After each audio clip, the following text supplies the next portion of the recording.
making that move to take care of ourselves may seem like a small thing, but I think it can be a huge thing for our own health, and it can be kind of a revolutionary statement that says, I do matter, I absolutely matter, and whatever is going on out here that wants to say otherwise is not accurate.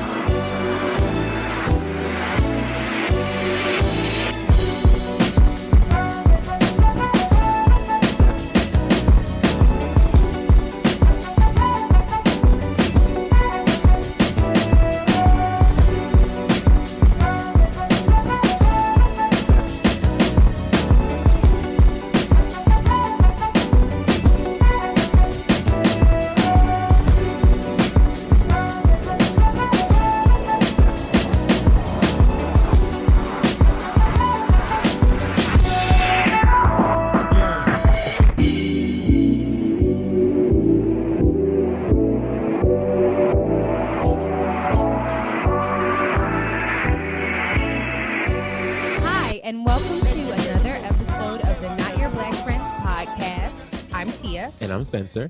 And today we're bringing you a special edition of our podcast. So as you know, self-care is very important to us, and we always want to stress the importance of that with our listeners, that no matter what's going on, find time to get in touch with yourself and your needs and take care of yourself. And especially in these times where we're dealing with COVID-19 and the stress of trying not to catch it, of possible jobs being lost or impacted from COVID-19, and the stress of dealing with racial inequality and just the countless news stories that are coming to light of police brutality against the Black community. We wanted to bring someone in to talk to you about just how you can take care of yourself while being affected by these things. So we brought in someone that is a friend to us and very near and dear. Her name is Dr. Anna Ruediger. She's a naturopathic doctor and mental health counselor with extensive experience in preventative medicine, integrative counseling, clinical research, and health writing. She has specialized training in biopsychosocial interventions, addiction recovery, counseling, clinical nutrition, and issues of equity and social justice. She received her undergraduate degree with me at Bryn Mawr College, and then she went on and got her naturopathic doctor degree at Bastyr University in Seattle. So thank you, Dr. Anna, for joining us. We'll call you Dr. Anna. Okay, you can call me over. Whatever works. It's all good. So, Dr. Anna, my first question is, can you tell me what is a naturopathic doctor, and how is that different from your, I guess, more common MD? Sure, yeah. So naturopathic doctors, we undergo a lot of the same training as your conventional medical doctor or osteopathic doctor, MD or DO. We have a training in all the same basic sciences. We undergo extensive clinical training and rotations, just like you would see in conventional medical education, 4-year medical school, take our board exams and endure all the same tortures that other medical students do. But we tend to have more training in nutrition, counseling, lifestyle interventions. And I would say really the main difference between your conventional doctor and your naturopathic doctor, which we are considered part of complementary and alternative medicine, or CAM, C-A-M. I'll say that now because I'll probably repeat it. But probably the biggest difference is actually a philosophical one, because it's not necessarily what you're treating with, but how you treat. And Mm-hmm. I want to emphasize that because you could treat with natural things, but not do it in a naturopathic way. And so the naturopathic philosophy is essentially preventive medicine. We prevent disease where we can. And Mm-hmm. if somebody presents to us with a disease or with something that we can't necessarily diagnose as an identifiable disease, we're always trying to get to the root causes of what's going on. And so that means treating the whole person, looking at Mm-hmm. every aspect of their wellness that may be showing up and may be impacted by what's going on inside of their bodies, as well as external stressors, which we're going to talk a lot about today. And so, in looking at getting to the root cause of what's going on with somebody or a system that we're in, we want to look also at the obstacles that they may be up against to reach a point of cure. And Mm-hmm. so a lot of my assessment is really sitting and spending a long time talking with my patients. And that's probably another difference that is a boon in my profession, is that we are not in the same system as conventional doctors, so we're able to spend more time with our patients. We're not up against the same limitations on time that a lot of conventional providers are. So we talk a lot with our patients, and I talk a lot, and you'll see that, and you're already seeing that. So I think that's refreshing to hear, because I think that the experience that a lot of folks have when they go to the doctor is that they feel like rushed in and out, that they're sitting there and doctor comes in, all right, what's your problem? And they give you some pills for it or tell you to make some sort of change, and then they're gone. But there's not a lot of discussion about how you would go about making that change, or what are these pills going to do for me, or how is whatever disease I'm presenting actually going to impact my life and my health. Right. yeah, A lot of it is sorry, go ahead. about just the way the insurance system has taken over. That Mm-hmm. they decide what they'll pay for, what they won't pay for, and between that and the way that healthcare systems are being run on an efficiency model instead of caring as much about what's best for the patients. And now you have healthcare systems mandating that doctors see X number of patients per day and don't go over X number of minutes per patient. So it really makes it difficult for doctors to get the kind of relationship with their patients that they would want. Mm-hmm. You bring up the most important thing to me, which is relationship. And to me, one of the things that happens as a naturopathic doctor is we don't get paid as much because we spend more time with our patients, because we don't have the infrastructure of the conventional system on our side. Nevertheless, other than in some certain circumstances, but what that does afford me is the opportunity to really build a relationship with my patients and to really get to know them. And it's possible to have some of that in a 7-minute encounter, but it's unlikely. And I've time and time again seen that it is the relationship itself that is the most important modality that creates change. And Tia, I know you'd said some people are not comfortable going to the doctor at all because they feel rushed in, rushed out, or maybe aren't really given the opportunity to have that experience, that human to human experience of feeling seen, feeling heard, which is the most important, I think, part of the therapeutic encounter. Mm-hmm. So I have noticed that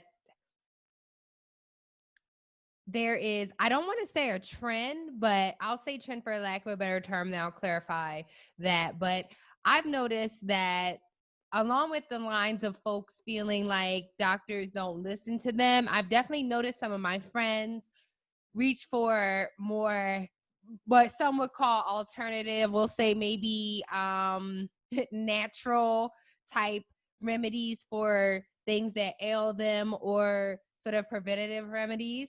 Mhm. But I say the term trend loosely because when I think of the African American community, there is actually a tradition of, and it does come from Africa, of like using herbs and roots to cure your ailments. And then slaves weren't getting medical attention, so whatever they could grow and learn from the earth, they were using, and that was kind of spread down. Not that folks don't go see doctors, but I just want to say that that tradition is still there, and I've It's true. been seeing that more and more, especially with social media and folks being able to share more of their own experience and what they're doing. So I've been seeing that. So I just wanted to ask you, in terms of that, and with your talking about preventative medicine, what role does nutrition, especially like vitamins, minerals, supplements, like what role does that play in our health? Like for me, I know about calories and you're supposed to watch the carbs and don't get too much trans fat. I understand that, but what roles do those other things play? Yeah, well, I mean, you bring up a number of important things that I heard. I heard in there a question of, some people not feeling comfortable going to the doctor because of not feeling heard, Mm-hmm. which I think, especially right now, we're finally at last. I mean, not that it hasn't it's been there all along. We could argue on that for the whole episode, but uh, we're finally seeing in the public eye a discussion of the effects of being unseen or unheard, or having not having an adequate voice, for Black people in the public eye, and what that does to health. We're finally starting to talk about that racism is a public health issue, that, access to our institutions on health, on justice, are not equally distributed, and the impact that has on health. And so I think, it makes perfect sense also that if there's a tradition of medicine in your family, that would be a safe place to go to heal oneself, Mm-hmm. and to incorporate, traditional medicines, to incorporate herbs and foods as part of your medicine. And, as a naturopathic doctor, that is like the bread and butter of what I do. I look at what does diet do to the body, and it's enormous. And we can have a whole episode on diet and, racial disparities because of, access to good nutrition, food deserts. Actually, I'll have to stop myself from getting off on tangents because I do this. But the reason I actually got into naturopathic medicine was because I was working in a neighborhood in San Francisco years ago in the projects where it was a food desert. There was no access to good food. The closest thing we could get access to was the food bank. And I was working at a Boys and Girls Club, and they had a food bank out of this club. And so I worked with the kids, and we figured out a way to create a nutrition program, to create more access to healthy foods in the community where there was no healthy food. The closest access to any food was, liquor store. And so, just being able to connect and see the threads of what not having access does to health, it made me want to really better understand how to address the root causes of health and of disease, and how does that specifically impact more disenfranchised groups. And so that's really actually what got me into naturopathic medicine. And when I talk with my patients, it's often a discussion about the most basic aspects of our health. what we're eating, how we're sleeping, the stressors in our lives, what our relationships look like, the environmental stressors. And so I don't know if I'm pointedly answering your question. Oh no, you're good. No, you're good. Okay, okay. Keep going. But We were just wanting to know the effects of food and things on the body. So you're good. Yeah. Okay. Well, food makes a huge difference, and I've spoken with so many conventional providers who are like, oh, nobody changes their diet. Oh, food, no, food doesn't make that big of a difference. And I've just seen time and time again clinically that food is absolutely foundational. And not just in terms of what we eat, but also how we break bread, how we commune with our fellow people. And I know, like, in my family, in my Jewish culture, food is like a currency of love. And so that's why I love coming over to your house. That's true. Because I know you're going to feed me. You don't know. I will always feed you up. Okay, so you mentioned like stress when you were talking about food deserts and all. So how does stress affect the immune system? That's a great question. And I think it's one that's salient to what we're looking at now. Stress has more immediate impact on the immune system and on the body in general when it's acute versus chronic or long-term. Mm-hmm. And I'll just kind of do like a causal diagram of what happens with stress. Okay. It's not all bad. When we associate the word stress with a negative thing, and it can be, and it often is. But stress at its first appearance is not necessarily bad. It just is a challenge to the body, and the body responds with a process called hormesis, in which it adapts to the stress by building more resilience. And we've seen, resilience come through in communities who have been under stress, like the Black community. And so that immediate inception of stress is not necessarily bad. It can make us stronger. However, stress that is chronic, that is perpetual and perpetuated over time, starts to wreak havoc on the system. It can increase inflammatory cytokines or inflammatory chemicals in the body.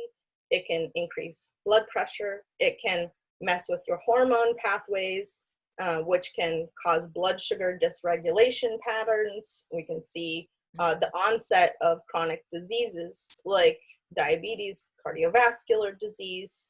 And I think now we're seeing the secondary effects of that chronic disease now disproportionately impacting the Black community by way of COVID-19 claiming more African-American lives and infecting more people who are more vulnerable because of chronic disease, which has its roots, if we're going to talk about root causes, in a long history of disinvestment.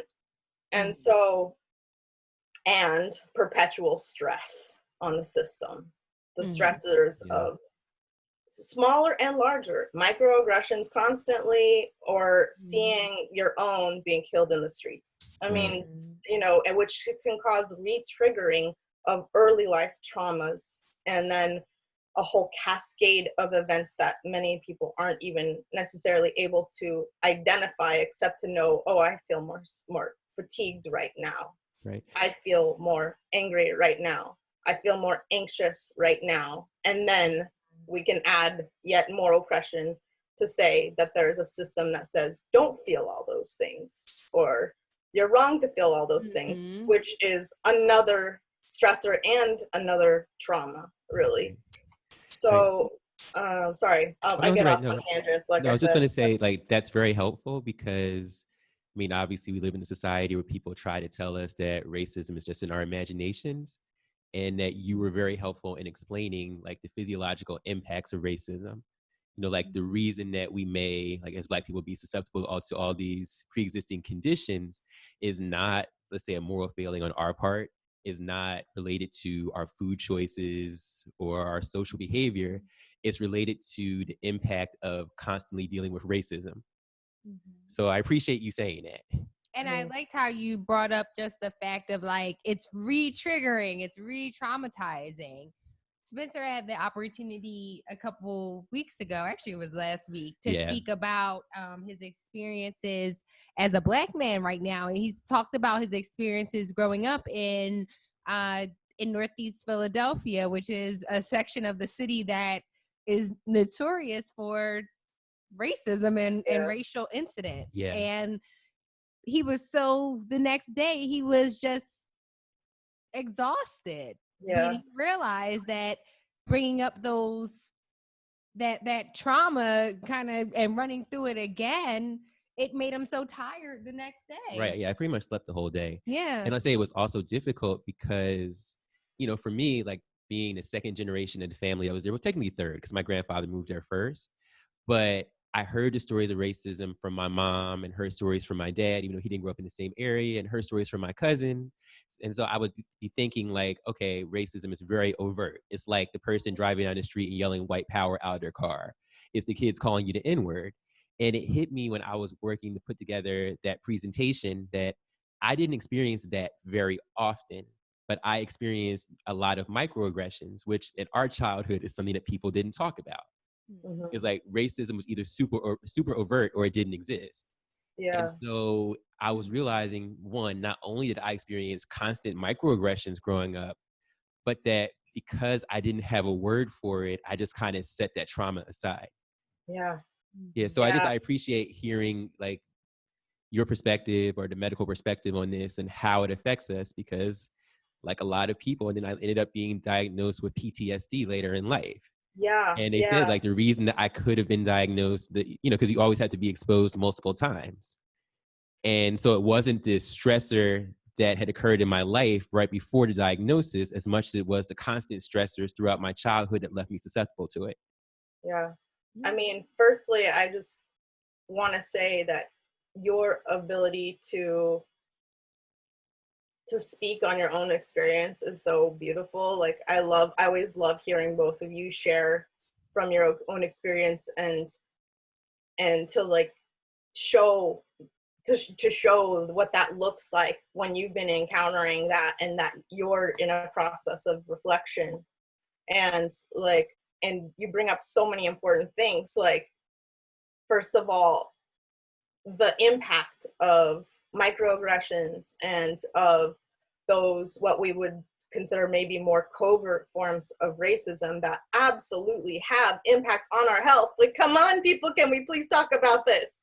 Am I gonna, if no one is outraged and upset by this, then there's something really wrong. And to be then like telling people not to be outraged and upset by this is another gaslighting and form of not even a microaggression. Like, it's outright psychological abuse.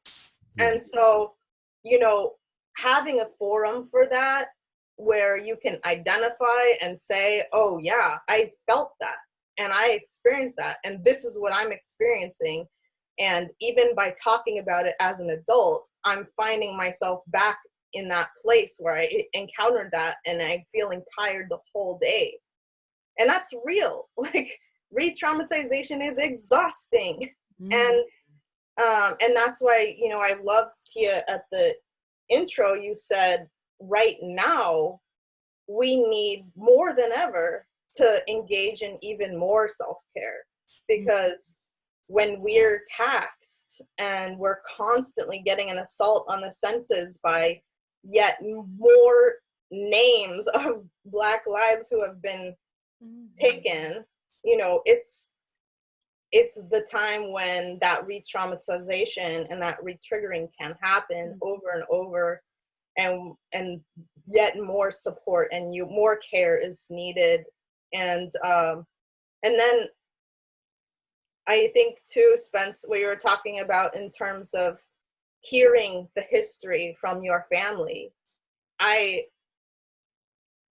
know, like, and it's not a one-for-one, I'm not saying that, but I know from hearing historical accounts from my family who encountered anti-Semitism and were actually in the Holocaust, to hear those stories, it's vicarious trauma. Yeah. And it's not just the hearing of the stories, it's actually in our DNA. Like, Yeah. our DNA is changed by our Mhm. previous generations Mhm. encountering these unspeakable acts of trauma Mhm. and violence. Mhm. And we come into this world with that in our DNA. Mhm. And then it's recapitulated by stories and by seeing it happen over and over again. Mhm.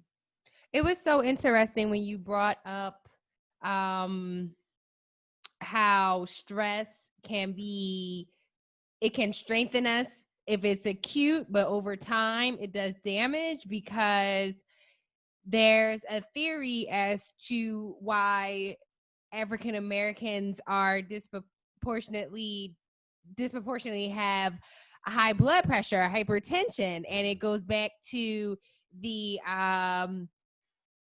slave trade and the Middle Passage, where it talked about how so you had slaves on a boat, they weren't getting food, they're laying there in the dark, breathing in each other's funk and in just horrible conditions. But what kept some of them alive was that their bodies went into overdrive and their blood pressure stayed up, so they didn't starve to death. And while that was a positive thing in the sense of it kept the body alive, it then changed the DNA and passed on that trauma down to generations and what we Yeah. see today. So that's just one theory, but it's based in the science of the fact that stress changes our DNA. So Yeah. And I mean, our physiology even instantly changes when we're encountering stress. We release a hormone called cortisol, which I'm sure by now is a well talked about and heard about hormone in the public canon of info. But cortisol is really useful in the short term because it gives us that boost to get us through. It can help our system to meet the demands of stress when it presents itself.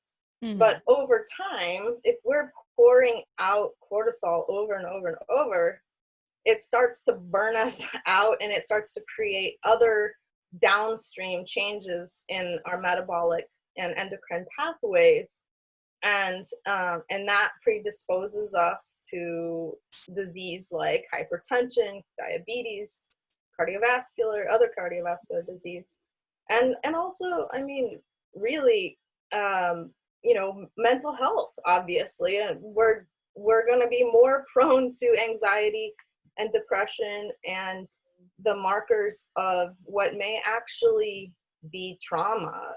And I know too, in the conventional, not just in the conventional side, in every aspect of medicine, there's a disproportionate misdiagnosis and subsequent mistreatment of African American people who may present with symptoms of anxiety, depression, who may get misdiagnosed as having bipolar disorder or borderline personality or schizophrenia. And it's not, like you were mentioning earlier, Spencer, it's not what's properly diagnosed as post-traumatic stress. And also, we should talk more about not just PTSD, but CPTSD, which is complex post-traumatic stress. Because when we talk about PTSD in the public canon, we're typically thinking, oh, it's a war veteran who encountered something that's very obviously traumatic, or somebody who witnessed one isolated precipitating event.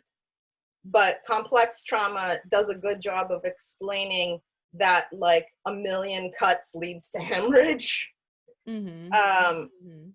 It's the repetitive trauma of, like, a child who's in dysfunctional home, a child who's subject to the effects of their parents' alcoholism, and a person who's impacted by the absolute health effects of racism. Yeah.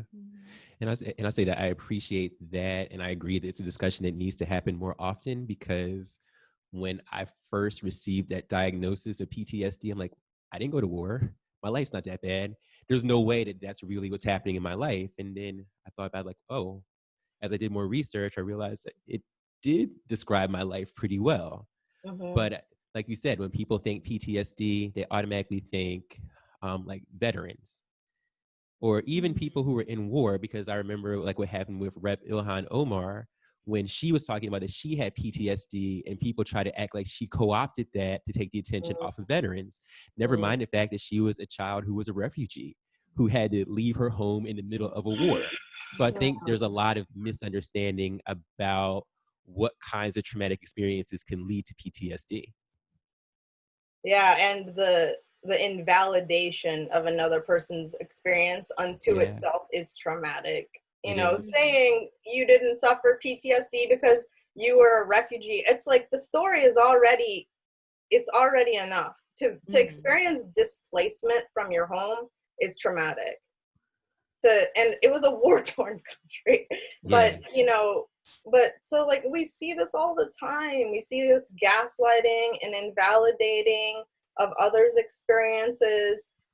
We see the co-opting of stories to justify, you know, police brutality. Oh, he had fentanyl in his system. It's like that doesn't justify death, and that doesn't Exactly. justify now that you're causing actual post-traumatic stress on an entire community. yeah, It's basically saying that, and I think about this for my life, like, God forbid something happened and I was killed by the police. What stories would come out about me? Would it be like that I was a preacher's wife, or would it be that I got drunk that time, or, you know, just like the thing that I'm not a perfect person, and that what would be dug up? What would be used to say that what I did wasn't, you know, that I was worthy of being killed by police? Like what? Because right. I almost feel like with any of us, there's something you could dig up. You say, oh, well, she had a big mouth and a bad attitude, or I worked with her before and we got into an altercation. I feel like there's kind of Yeah. always something that can be brought up to say, look at this person, they did a bad thing, so therefore the police are justified in killing them. Right. And But we then, live in a society where police are not judge, jury, and executor. We have systems in which you are brought up for a specific crime, not for indiscretions from your past. yeah. It's Right. what did you do today to get arrested? That's what it should be. And then there's also the flip side of that, which is the thing that a lot of us as African Americans have been taught, like you have to work twice as hard to get half as much. Or in other words, that belief that we have to be perfect in order to receive any sort of Yeah. respect. Mhm. I mean, you know, it shouldn't be true, but a lot of us put pressure on ourselves thinking like, well, if I'm the first one to get this opportunity, I need to do as well as I can, or else they won't let another one of us through. Mhm. Or just to be respected in general. Like there are things that maybe people of other races are able to get by with that we know would be used against us. And that's an added level of stress as well, especially in the corporate world. Yeah, definitely. Definitely. Yeah. I mean, and that in and of itself is such an enormous stressor on one's life. Like, because I'll say to my patients all the time, health is freedom. And if you don't have freedom to feel like you can show up exactly as you are, to express human emotions, including totally normal and understandable rage in the face of injustice, which is a normal response to injustice, to be able to be an imperfect human because we're all imperfect, to be able to be given the benefit of the doubt that you're a good person, to be able to have the freedom to just be and not feel that need to perform a perfect kind of way of being that is impossible to be.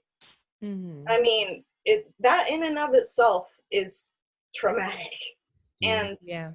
And like, let's call what it is. Let's call what that supposed justification, what that is. It's psychological abuse. It's gaslighting. Mm-hmm. Yes. Yeah. It's Yeah. a It's bold, gaslighting of like a whole race of people. Yeah. it's bold Mm-hmm. emotional abuse of an entire group. Yeah, Mm-hmm. it's not okay. To state the obvious, hopefully, but unfortunately. Thank Yeah, you. thank you. Anybody that stands up and is just like, it's not okay, we totally welcome that. And Yeah. of course, we agree with it. We appreciate it a lot. So we have a lot stacked against us. And one of the reasons why I wanted you on here as a naturopathic doctor is to talk about the things that we can control. So sort of like what steps we could do to take care of ourselves. So I just want to ask you about I guess I want to ask you about stress and ways to relieve that, but maybe can we start a bit with nutrition? Like, can we just give a basic overview of like, we'll use me as an example. I've been sitting at home because of COVID-19 and probably eating a few more bags of potato chips and frying up some hot sausages and things that, maybe I should have had more vegetables or something. But can you talk a bit more about how we can help fortify our bodies with nutrition? Yeah, absolutely. And I think too, that the stress nutrition conversation is not a separate one. Of course we're going to be home and wanting more potato chips to comfort ourselves right now. I am too. I'll work on that COVID-19 later. Like, we want comfort, right? Food is comforting. And for some of us there again, like I said, in my family, food is a currency of love. So if I'm feeling a lack of love and comfort in the environment because of everything going on, the uncertainties about our future and the outrageous acts of racial violence that we're witnessing, and just the injustice that is so exhausting, of course I'm going to want more comforting food. So what I say to not to interrupt you, but I want to just hold your thought, but I want to throw just one layer on top of that, where you're saying, of course I want comforting food. I feel like in the communities where we've grown up, especially in a more like religious community, where you're kind of told, don't using drugs, not acceptable. If you're practicing Christianity, drinking must be in moderation, but for a lot of folks, it's not acceptable. Food is like the only thing that is not off limits. Food's the only thing that I can have that extra dessert. No one's gonna say I'm sinning. They might make a little joke about my weight, but they're not gonna say I'm sinning. So, and especially in food deserts, I know I grew up in a food desert. However, my mother always had a car, so we would ride out to the nice supermarkets out in the suburbs or in different neighborhoods. But in those food deserts, you still have the convenience stores where I can go get Twinkies and cupcakes and chips and hot dog, or those things that are tasty, high calorie, yummy deliciousness that are comforting and convenient, and I won't be judged by until I go to the doctor and they ask what I'm eating, and then they Well, let me just say that a doctor, not you as the doctor, but I'm not a doctor who's judging people by what they eat. I'm trying to understand what underlies that need. And if food is comforting, then that means you need comfort.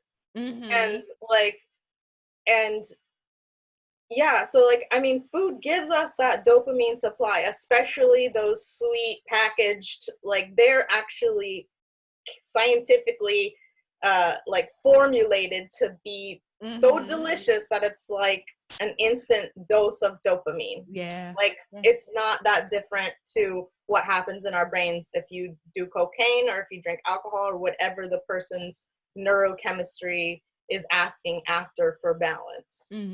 And so I don't have the contact with what that is in the Christian church to know that that would be sinning, but it's good to know that that's a factor, you know, and that would be something that you choose because it's comforting. It feels good to have comfort, especially when we need it. And so I would say, you know, starting place with food is compassion, like to try and have compassion for ourselves, even if we're needing a few more potato chips right now to feel better.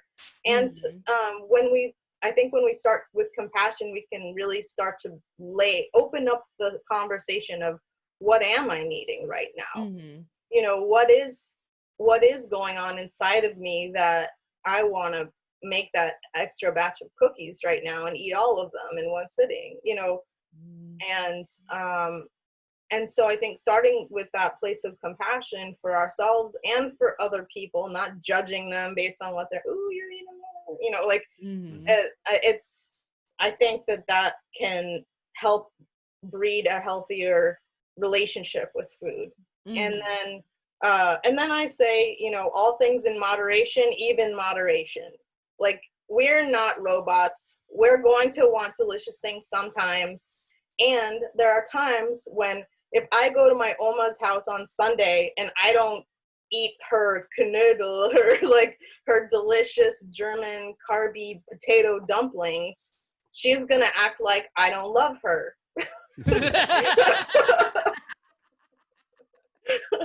And so, you know, there are times when our way to, not that sublimating my needs or my nutrition to my Oma's guilt and shame is what I'm advocating for, but there are times when you know, culturally, familially, socially, we bond over food. And so that is a part of nutrition too. And there are actually studies that show that when we're calm, when we're at ease, when we are not under stress, we actually can assimilate our nutrients and get more out of them no matter what we're eating. And so, you know, starting out from that place of addressing some of the stressors or some of the shame associated with the consumption of food, I think is important. And then we do the best with what we have. Not everybody has access to the same stuff, but if we can get access to vegetables, then I advocate for adding as many as we can. And rather than bad, you take this out, take that out, you know, I advocate for starting by adding good stuff. So, you know, add handfuls of spinach to your soup, wilt it into an omelet, you know, get frozen peas, whatever form of vegetable we can add, I say, you know, put it in there if you can. That's a good point, because I think a lot of us feel like, oh, I have to cut out all the bad stuff, and then, oh my gosh, what's left? But you're saying don't even get to that point yet. Start by adding. Start adding those healthier things that you can get access to. In whatever form we can get access to it. And so, yeah, by adding nutrients, we also add physical volume. So you may get more satiety by having a little extra roughage in there, and you've got more nutrients. So it's great. I also say add water. You know, you should be peeing to the point that it's not bright yellow, it's mostly clear. And that's a good indicator that you've gotten enough water. And colorful foods, naturally colorful foods, not dyes, but you know, if you have a colorful rainbow of veggies, that means you have a lot of nutrients and natural dyes that exist in those foods that are really nutritive to the body and to the vasculature, which is important in chronic diseases. That's your, like, the system that pumps blood. Yeah, your veins, your arteries. Okay. Yeah. Okay. So what about supplements? Because I'm always getting ads for vitamins, and I even get the ads that pop up on Facebook for, personalized, send us your DNA and we'll tell you what vitamins and things you need. So what should we be taking supplements? What should we be doing with that? Like, I don't know. Well, you could argue that a lot of people in this stressed out modern age are depleted in certain nutrients like magnesium, B vitamins, antioxidants. You could argue that many of us are deficient in these things and that most people would benefit from taking some sort of high quality, I'll emphasize quality, multivitamin. And you could also argue that you can get that in food if you're eating a rich, healthy diet. And I typically try to get people down to as few supplements as possible because it's an added financial burden. It's an added task in the day that not everyone wants to, do or doesn't do, and then they feel guilty about it. And there are a lot of products out there that are bad. I'm not going to call any names out, but unfortunately, many of those ads that we get on Facebook and elsewhere are for products that aren't necessarily third-party tested. So I would look, if you are going to get a multivitamin, I would look for one that's third-party tested and that's would be recommended by a doctor. So I'm not, sponsored by any of those companies. I'm not going to specify what they are, but if anybody wants to get information about that, I'm happy to be a resource for that. Yeah, see, that makes a lot of sense because so at the gym we go, there was one of the coaches there. She explained just, she has the type of job that requires drug testing. And so she had to be very careful what kind of supplements she took because there's always like some kind of scandal involving supplements having one thing on the bottle, but they were like contaminated or there was just something foreign in it that was unknown that ended up coming up in the drug test. Like that's something that happened to a few CrossFit athletes recently, where because something that was a banned substance was in their supplement, they didn't know it was there because there was no third-party testing, and then their career ended up getting ruined. So yeah, it's a very important thing. It's really true. Sorry, go ahead. You hear on the news, like I've heard, like they do like those exposés, and it's like, do you really need vitamins? And then they like test the vitamins, and they're like, your body expelled 99% of this before it even got absorbed or something like that. So yeah, I've always kind of been suspicious, especially when it comes to quality of like just vitamins that you can get for, $8.99 at the drugstore. It's like, I don't know. For no, quality is, I don't know what's really in here. Quality is number one, and there are contaminants in a lot of supplements. But, supplements they are very useful medicine. I mean, I have helped a lot of people feel better but very specifically implementing very specific supplements for that individual. And, what went into the assessment to come to that conclusion that I should be giving them was a lot of information, probably some labs, a family history, etc. So, ideally, I mean, I know we've had in our conversation a discussion about skepticism to even go see a doctor, and I can very much understand where that may come from. And I've had a lot of people who come to me as their last resort. They're like, I'm ready to completely give up on doctors for the rest of my life unless you can help me. And because I've been routinely told it's all in my head, or I've been, not felt like I could build that relationship, etc. So, I can understand why a lot of people don't want to go to the doctor. And I would say, ideally, we all should have some touch point with a healthcare provider who we trust. And so that they can more specifically give us those medicines that would be beneficial for us. And they can also vet for things like oh, are you an athlete? Because there are certain things I won't give you that aren't harmful or aren't a contaminant, but could change, you know, what you test for, or oh, you're taking this medication, therefore you shouldn't be taking these specific supplements. Because just because it's natural does not necessarily mean that it's safe. But just because it's, you know, oh, in the news that they they sensationalized how messed up this was, doesn't mean that it's all bad either. Right. Well, I have a specific question about vitamin D, because I've been hearing that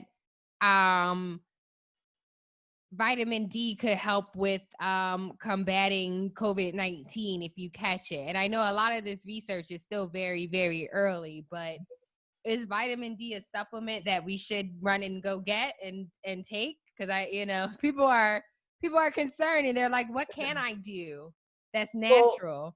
Well, I'll give a medical disclaimer that ethically I have to give, which is that I'm not giving specific treatments or not making any specific claims about anything that's preventative or a treatment for COVID-19, because we don't, or in general, I'm not giving medical advice that's specified for any one person, because we're all different, and I practice individualized medicine too.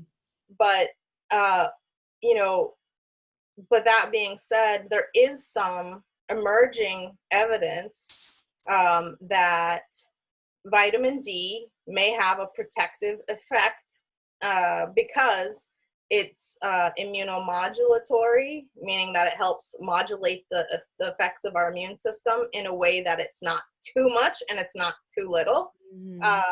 And it helps to potentially keep under control that inflammatory cytokine storm that's been associated with the more severe cases, where the lungs get so inflamed that you know, it leads to severe illness, as well as a lot of incidents of death.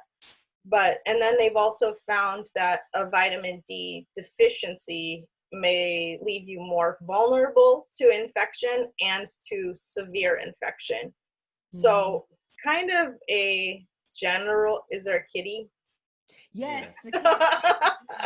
How did you know? I know when there's a kitty. Ollie loves to interrupt our recordings. Doesn't want me to I wish my kitties are in the other room. Kitties are really good medicine. They are. So there, sort of a general rule is most people, there's a recommended daily intake of about 600 to 800 IUs of vitamin D. Most people can very safely get away with taking 1,000 to 2,000 IUs per day of a supplement. You're probably not going to get as much in food as you would get in a supplement. And I've tested a lot of people, even in sunny California where I live, and they test low in vitamin D. So it's good to go outside with your mask, social distancing, and get some sunlight and exposure. Oh yeah, because we get it from the sun, right? Yeah. Okay. Yeah, vitamin D that hits the skin then synthesizes in the body to raise our levels. And you really only know your vitamin D level and your specific need by doing a blood test. But there again, most people can safely get away with taking 1,000 to 2,000 IU per day. But don't think that more is better with vitamin D, because you can actually take too much and it can be toxic. So yeah, that's another thing I remember hearing, that actually the first time I heard this was at Bryn Mawr, because I think it's Halls or whoever makes cough drops. They also make these little supplements, like they make zinc supplements and vitamin C supplements. And someone they were eating this vitamin C supplements like candy, because it comes in a little lozenge, like a little candy. And they had too much and they didn't feel well. And wherever they went, the health center or something was like, you had too much vitamin C, that you have to stop eating these like candy. Well, too much vitamin C can just straight up irritate your gastrointestinal tract, give you diarrhea. Oh, wow. Okay. And so that you can have too much vitamin C in the way that makes you feel bad, but excess we pee out because it's water soluble. Okay. Yeah. But vitamin D is actually a fat soluble vitamin. So the more we take, the more it actually deposes in our fatty tissues, and it can become toxic. It can be too much. Oh, wow. Yeah. So, wow, this has just been really enlightening, just talking about the has. supplements, because I would have probably thought more was better, or that just take them all. But really, the best way to make sure we're getting what we need is through nutrition, getting vegetables, a colorful array, however you can get them. I know fresh is usually preferred, but frozen is also a great option too if you can get that. I know with the cans, I've heard they're not the best, but if you're going to have canned, try to get them with no added sodium. So that's really the way we should go, focusing our nutrition, getting those veggies in, getting that water in.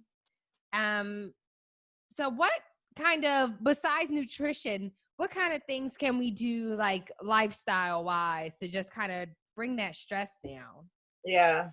Well, first of all, I love that you both talk about self-care so much. I'm like, I love that you specifically set aside the time to have that dialogue with each other, to say it aloud, and to have an ally in each other to help, both state that these are the things that I am specifically either doing or thinking about doing or recognizing that I need to do. And I know I've listened to your podcast a number of times, and sometimes, Spencer, I'll hear you say like, well, I'm struggling to engage in this, but that too is also a part of the conversation about self-care. Just acknowledging that we need it in and of itself is a form of self-care. And, even saying, I really struggle with finding that time when I can carve it out for myself. That is also, like I said earlier, identifying one of the obstacles to engaging in our wellness. And identifying obstacles is also, I think, part of self-care. So any way that we can validate our feeling, that we can find a place to share it, a forum that is safe, and that we can be ourselves, we can genuinely, unapologetically be ourselves, and having others who can help to support us in that, I think is really important. And so, that may be our partner, if we have one. That may be a faith-based community, which there's actually a huge amount of research that supports the protective effects of having a faith-based community. And it doesn't have to be a secular religion. It could be a group of people who meditate together or simply come together to talk. Having some place where we can express our needs and identify that's happening, in order to engage in our own self-care. And then, self-care, I talk to my patients about this because they'll say, oh, I'm supposed to be meditating this very specific way, that I'm like on the lily pad and I'm totally zen. I'm like, that doesn't have to be it for everyone. It's not it for a lot of people. But self-care is whatever you enjoy, whatever gives you a moment to breathe, whatever just calms you for a second. And, I've observed in myself that if I'm peaking, if I'm, experiencing something in my nervous system that has me on high alert, then I go do a crossword puzzle and it calms me down immediately. And that's my self-care. And my partner knows that, And so I think also having kind of like a first aid kit of sorts that you talk through with a friend or a partner or someone who's dear to you, where you say, I need you to kind of keep me in check. If I'm not able to recognize when I'm feeling like I'm melting down, can you let me know that you see that? Mm-hmm. And can you remind me what helps me when I'm in that state? Because it can sometimes be hard to even identify. It's true. Yes. Yeah. It's true. I think we both kind of recognize it in each other before the other will pick it up. Mm-hmm. Like she'll always tell me after the fact that, yeah, you were anxious. Like you weren't yourself for the past few days. And they'll say, yeah, in hindsight, that's true. And I do the same for her. So it does help to have that partner that can hold you accountable or point out when you're spiraling, when you don't notice it, or help you to turn things around. Yeah. Yeah.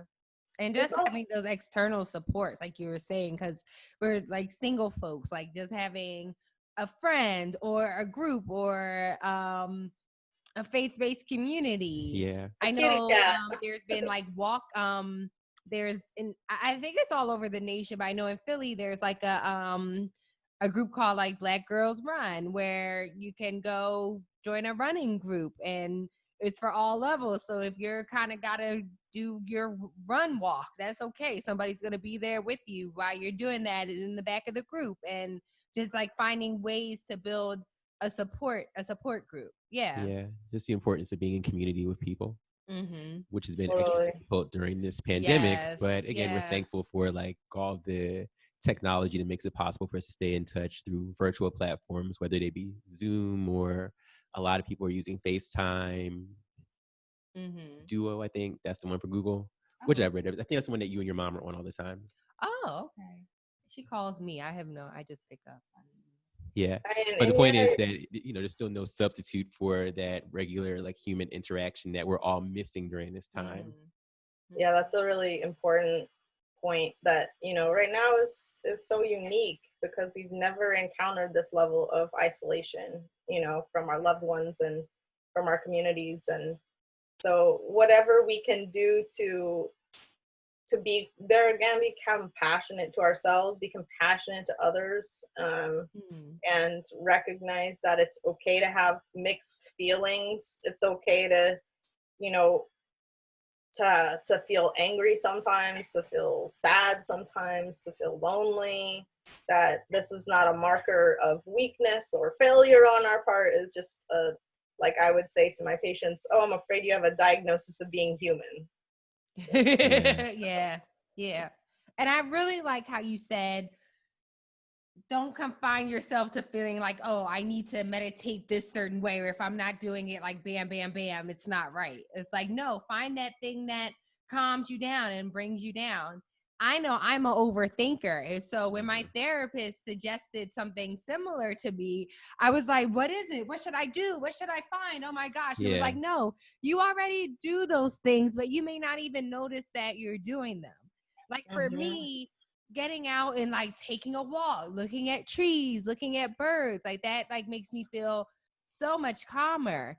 Even if I just go in the kitchen and I like make myself dinner, being able to cook or like bake something, that makes me calm, and I focus on that, and I'm not even thinking about the things that were like stressing me out. I can just I automatically give my full attention to the thing that I'm enjoying. So in that sense, self-care doesn't have to be so hard. Right. It's true. I mean, just like I've noticed that in the time period since we've been working in the church, I've had to start engaging with music more often. And I remembered how much I used to love doing that. Like just how therapeutic it is for me to sit by my keyboard and play and sing. And especially now that we're in a house where my loud singing voice doesn't disturb people anymore. So I'm realizing just what a big difference that makes in my life, and understanding that's a part of my self-care. Whereas before I think like, wow, I really don't do anything for myself outside of going to the gym. And even still, that's more or less me thinking about how to stay healthy for my family or how to stay healthy for all the things I still want to accomplish in life, and not necessarily me thinking about how I'm going to relax. Yeah. And I mean, hearing your music is like good self-care for me. I love your music. I think like you said, whatever that is, that's purely for ourselves and unique to our own internal experience. which is also kind of a way of saying it's okay for me to have that internal experience, and I'm going to recognize that I have a need, and it's okay for me to have a need, even when I've learned from all of these external examples that, you know, there's a strike on my needs, or you know, doing that, making that move to take care of ourselves may seem like a small thing, but I think it can be a huge thing for our own health, and it can be kind of a revolutionary statement that says, I do matter, you know, I absolutely matter, and whatever is going on out here that wants to say otherwise is not accurate. Yeah. Sorry, go ahead. Dr. Anna, I was gonna ask you to give us some wise words to kind of wrap it up, but I think that was perfect. Just the way that self-care in and of itself is revolutionary, and it's taking a stand to say that I matter, and you're telling the world I matter just by the action of being there for yourself and centering yourself. Yeah. This was amazing. I don't want to cut you short, but I guess thank you so much. If we there's really nothing appreciate else this. that you want to share, because this was just amazing. I've learned so much, and I think that our listeners are going to find this really valuable. So, and thank you for coming on and just affirming the fact that racism is happening. It affects health.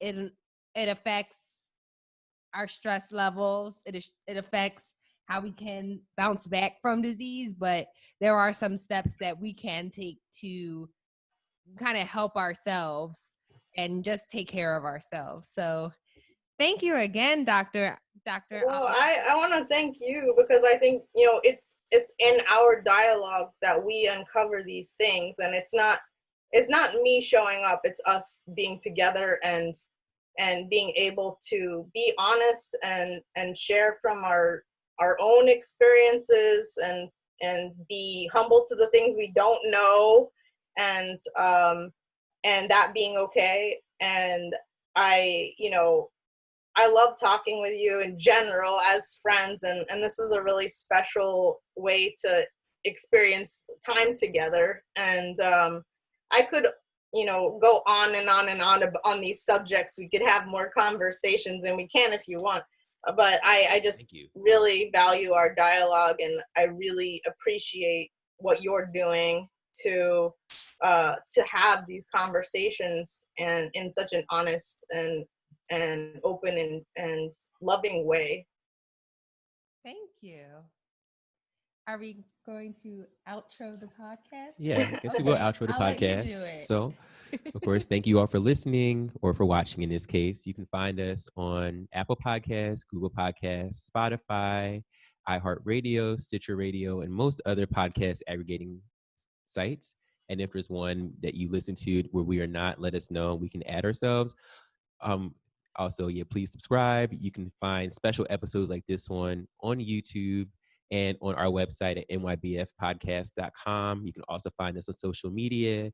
We're on Facebook, we're on Twitter and Instagram at NYBF Podcast. And I think that about covers it. Yes. So with that, this has been another episode of the Not Your Black Friends podcast. I'm Spencer. And I'm Tia. Thank you for watching or listening, and enjoy the rest of your week.